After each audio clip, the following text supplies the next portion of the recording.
وعليكم ورحمة الله تعالى وبركاته. صافي شديتو العطلة فرحانين مرتاحين، ساليتو الجهوي حتى ما قال لي كي دوزتو كي تحت داكشي جاوبتو مزيان صافي. داكشي اللي بيناتنا سالا زعما. كنتمنى انكم تكونوا دوزتو بخير وان شاء الله نهار يخرجوا نتائج. بغيت نكون انا من الاوائل اللي يعرفوا شحال جبتو. اللي ما قدرش يخلي لي لي نوت ديالو في لي كومونتير يخليهم لي في فيسبوك. المهم انا درت هذا الفيديو هذا على الناس اللي كيقراو في السانكيام وطالعين السيزيام والناس اللي كيقراو في السيزيام وطالعين الباك، كيفاش يقدروا يستثمروا العطله بواحد الطريقه اللي يرتاحوا فيها وفي نفس الوقت يعني يستغلوها باش العام الجاي ما يتعذبوش.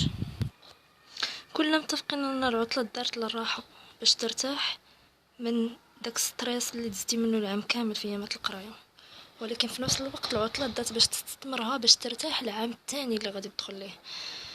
هاد العطله هادي الناس اللي كاينين في السانكيم، سواء الناس اللي كاينين في السانكيم او الناس اللي كاينين في السيزيام، خصكم اول حاجه هادو دابا انا كنهضر مع الناس العلميين، تشوفوا راسكم واش شديتو في الماط والفيزيك مزيان، ماشي واش جبتو فيه النقاط، واش شديتو فيه مزيان، واش كتحس براسك ملي كتخدم الماط والفيزيك كتخدم وانت مرتاح وفاهم ولا غير كتعدي. الناس اللي غير كيعديو في الماط والفيزيك يعرفوا راه غيلقاو مشكل في العام اللي جاي سواء كان السيزيام ولا الباك. اذا اول حاجه ديرها هي انك تحاول يعني تشد لاباز ديال الماط والفيزيك في هذه العطله هذه. الناس اللي كيقراو في السانكيام وما شدوش مزيان الماط والفيزيك كيحاولوا يبداو يخدموا تمارين في الدروس اللي مهمين اللي عندهم في السيزيام لاباز. الناس اللي كاينين في السيزيام وطالعين الباك هادو كاع هنا فين كاين المشكل الكبير، خصهم يحاولوا يعاودوا دوك الدروس اللي عندهم في الباك، يعني لاباز ديال الباك خصهم يعاودوها. الناس اللي كانوا شادين مزيان في الماط والفيزيك مزيان نتوما غتمشيو مرتاحين، ولكن من الافضل انا كنصحكم انكم اذا عندكم الامكانيات الماديه ديروا ما يسمى بالسوايع، الدروس الخصوصيه، دروس الدعم ضروري في الماط والفيزيك، خصوصا الناس اللي دايرين علوم فيزيائيه.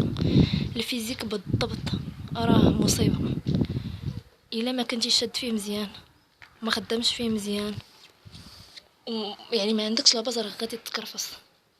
انا كنصحكم بدروس الدعم والتقويه في العطله الا عندكم الامكانيات، الا ما عندكمش الامكانيات راه كاين الانترنت اليوتيوب عامر بالدروس، سواء درتو السوايع سكتينا سواء درتو السوايع ولا اعتمدتوا على اليوتيوب باش تجيبوا الدروس ديال السنه اللي نتوما مقبلين عليها. هنا خص يكون عندكم مقرر تعرفوا الدروس اللي عندكم، حاولوا ديروا واخا نقولوا درس ديال الفيزيك في السيمانه ودرس ديال الماط في السيمانه، يعني واخا توصلوا واخا غير تقربوا تكملوا الدروس ديال الدوره الاولى من هنا حتى تسالي العطله باش ملي تدخل مرتاح في الوقت اللي الناس مدابزين باش يفهموا الدروس انت راك كتخدم في التمارين. مالي السيزيام ما تدخلوش ما تقولوش راه عندنا جهوي ما عرفناش كيفاش غنديروا الماط والفيزيك ونوفقوا بين المواد العلميه والادبيه. المواد الادبيه راه ساهله يعني ما غاديش توحلوا، المصيبه غتكون عندكم في الماط والفيزيك بالضبط. الناس العلميين غيوحلوا في الماط والفيزيك حيت العام الجاي يعني العام اللي غادي يطلعوا فيه الباك غادي تحصلوا في واش شادين الماط والفيزيك، اما المواد الادبيه راه غير حفاظه وصافي غادي يدوزوا.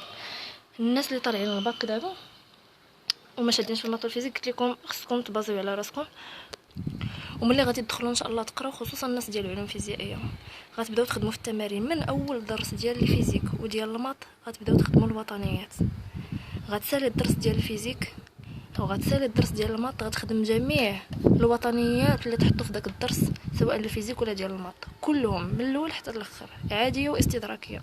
هنا فاش غادي يوصل شهر 4 وشهر 5 اللي الناس يلاه كيبداو كيبريباريو فيه، نتوما بريباريتو وخدمتوا الوطنيات، يعني الا تلقيتوا شي اشكال غتسولوا البروف ديالكم ولا ديال القسم ولا اللي كيدير لكم السوايع، المهم غادي تلقاو حل. شهر 4 وشهر 5 غتبقاو غير تراجعوا يعني الكماليات. اما الناس اللي كيتسناو حتى شهر 4 شهر 5 باش يبريباريو هادو بالضبط كيحصلوا واخا يكونوا شادين في الماط والفيزيك، هتخليني ما شادش. بالنسبه للناس اللي طالعين السيزيام كنصحكم في هاد العطله هادي بعدا تحفظوا سوره يوسف، لان يعني كما قلت لكم تبقاو مدابزين مع الماط والفيزيك الحفاظه غتجيكم شويه ثقيله. حفظوا سوره يوسف. بالنسبه لداكشي اللي جاي راهم غير دروس في المواد كاملين سواء اجتماعيات اسلاميات عربيه، داكشي غير دروس غادي تتعاملوا معاه عادي، غادي تقدروا توفقوا بين المواد العلميه والمواد الادبيه. اذا كما قلت لكم حاولوا ترجعوا للنقط الاساسيين اللي غادي يخصوكم في العام اللي نتوما مقبلين عليه، تفهموا الدروس اللي غتبداو بهم العام، يعني حاولوا تكملوا الدروس ديال الدوره الاولى باش تمشيو مزيانين. درس في السيمانه راه ما دار لك والو، وديك الساعه غادي تقدر ترتاح في العطله ديالك. فيسبوك ما تضيعوش مع الوقت بزاف، نتوما في واحد 3 سنين ديال الخدمه ماشي ديال اللعب. الناس اللي طالعين السيزيام حاولوا تقراو لي غومون ديال الفرنسي، واخا غير يعني تعرفوا على اش كيهضروا، واخا تقراو غير تلخيص. الناس اللي طالعين الباك حاولوا تقراو الروايات ديال لونجلي، لان غتكونوا مطالبين باش تكتبوا رايتين، غيخصكم الاسلوب، غتخصكم اللغه. الناس اللي ما عندهمش مع لونجلي حاولوا يقراو الروايات ديال لونجلي، واخا غير روايات قصار. يعني ملي دير درس ديال المات، درس الفيزيك، قرا واحد الروايه قصيره فيها بضع صفحات، 10 صفحات، 11، ما دارت لك والو، وتفهمها، وهكا غادي تدخل ان شاء الله مرتاح. كما قلت لكم ما تنساوش معايا يخرجوا لي نوط ان شاء الله، بشروني تقولوا لي شحال جبتوا في المواد كاملين، والله يوفق.